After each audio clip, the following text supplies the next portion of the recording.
Hi, Phyllis Wheatley. This is Mrs. Durkee, and I'm your fully remote teacher for 4th grade. I just wanted to do a quick video on how to use Zoom. So you see that I have a fake Zoom meeting up, and I'm just going to show you the different icons and how to use them. So this right here is your mute button. Some of you might have used this last year. Sorry, my computer's pretty dirty. That's my mute button. You can see that there is no X on it because I want people to hear me. If I click on it, there's a red slash. That means that no one can hear me. So more than likely in my class, while I'm teaching or giving directions, I would probably tell you to mute your microphone. Now, when I want feedback from you, I'm gonna tell you to unmute. Now, since the red slash is gone, and you can see I'm like lighting up green, that means that everyone can hear you. If you come over here to stop video, right now there's no slash, that's why you can see me. But if I click stop video, my face goes away. So depending on what your teacher wants, they might tell you to turn your video off or turn your video on. These buttons we're not really going to use. The chat we may use over here.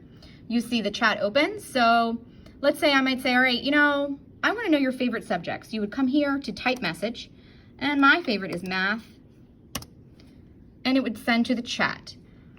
Everyone can see that. Now, if I say, I just want you to send this to me, you would click on host. There would be a button here that says host. And then you could just answer to me, and I would be the only one that's able to see it. You can close the chat. So then also down here, we have a record button. I'm going to record our sessions. More than likely you won't need to. And then this is a share screen button. More than likely I will not have you do that, but I will be sharing my screen as the teacher. Here are some reactions I might ask you to give me. They're just little emojis. And if you need to leave the session early, you can click the end button.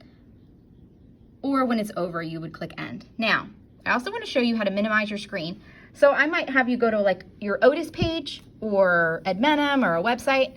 You would just click on this little dash and it will make your Zoom disappear, but see here, it's still there. So you're able to do other things while you're still on Zoom. Now, I don't want you on like mathgames.com while I'm teaching, but only if I ask you to will I want you to minimize, and then you'd be able to go into your Otis, which you see here, or to whatever I want you to be working on. So that's pretty much how to work on Zoom.